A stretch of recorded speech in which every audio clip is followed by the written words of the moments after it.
और अब बात किसानों के दिल्ली कूच आंदोलन की करेंगे। आज फिर किसान दिल्ली कूच करने वाले हैं। न्यूनतम समर्थन मूल्य समेत 12 मांगों को लेकर किसानों ने 13 फरवरी को दिल्ली कूच का ऐलान किया था, लेकिन तमाम बॉर्डर पर कड़ी सुरक्षा की वजह से किसान दिल्ली में एंटर नहीं कर पाए।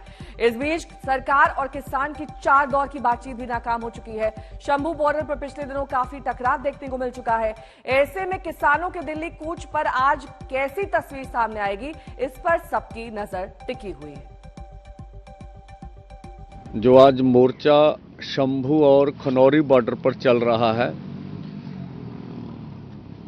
उनका आज 23वां दिन है लगभग। और जो हमने ऐलान कर रखा भी आज अन्य राज्यों से किसान दिल्ली मार्च शुरू करेंगे, तो हमने 6 से शुरू करने की बात की गई थी। अब दूर दुराडे है, कोई कहे कि आज ही दिल्ली पहुंच जाएंगे, ये संभव नहीं है।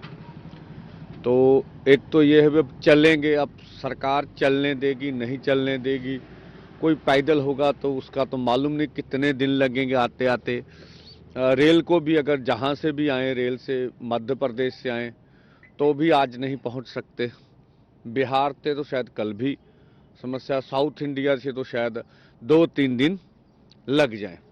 ये पिक्चर क्लियर होते तो कह लीजिए 7, 8, 9, 10 तक का समय लगेगा। सरकार का वही तंत्र, जो ड्रोन यहाँ पर हमारे ऊपर आंसू गैस के गोले गिरा रहे हैं, जो सैटेलाइट से हमारी तस्वीरें उतारी जा रही हैं, वो कहीं पे कहीं गायब हैं। जब रोहतक के अंदर ओलावृष्टि होती है, बारिश से हजारों एकड़ फसल बर्बाद हो चुकी है, ओलावृष्टि से बहुत सी फसल बर्बाद हो चुकी है, वो हरियाणा और पंजाब के अंदर वो ड्रोन, वो सेंटर सरकार के सैटेलाइट काम करना बंद कर देते हैं।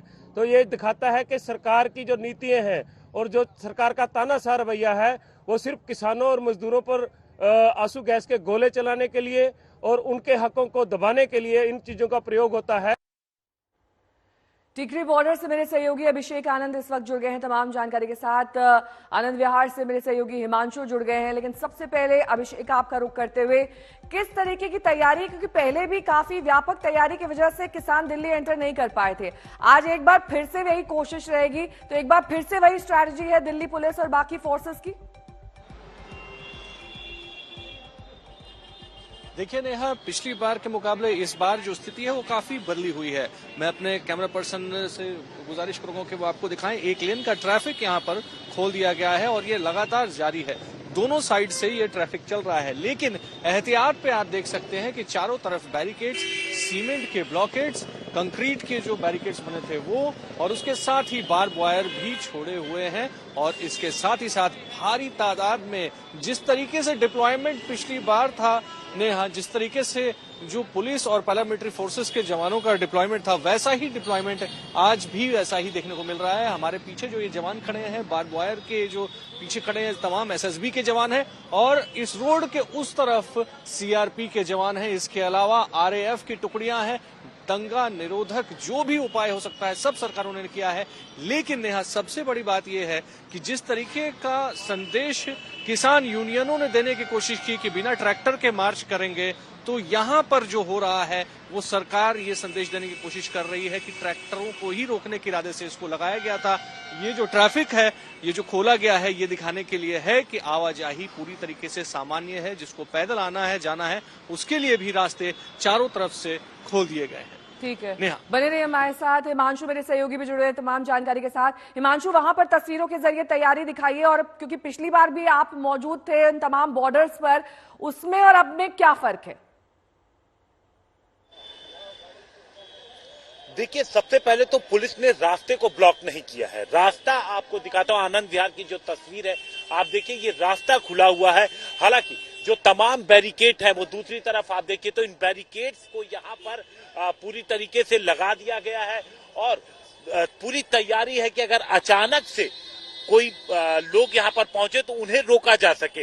लेकिन जो ट्रैफिक हम देखते थे कि एक तरीके से बंद कर दिया गया है, वो परिस्थिति नहीं है। और दूसरी तरफ अगर हम बात करें तो पुलिस की जो निगाह है, क्योंकि जो इनपुट मिले थे पुलिस को कि छोटे छोटे ग्रुप्स में ट्रेन के जरिए या फिर सड़क मार्ग से आ सकते हैं, तो उसको देखते हुए पुलिस जो है वो इंटेलिजेंस पे ज्यादा काम कर रही है कि जो पड़ोसी राज्य जैसे सामने उत्तर प्रदेश है और ये जहां पर हम खड़े हैं ये दिल्ली है, तो यूपी पुलिस के संपर्क में है दिल्ली पुलिस, और लगातार जो निगाह है, जो गाड़ियां हैं उन पे रखी जा रही है कि अगर किसानों की मूवमेंट होगी तो उन्हें जो नॉर्मल आवाजाही है उसको पुलिस ने जारी रखा है, वहां पर बैरिकेडिंग नहीं की गई है।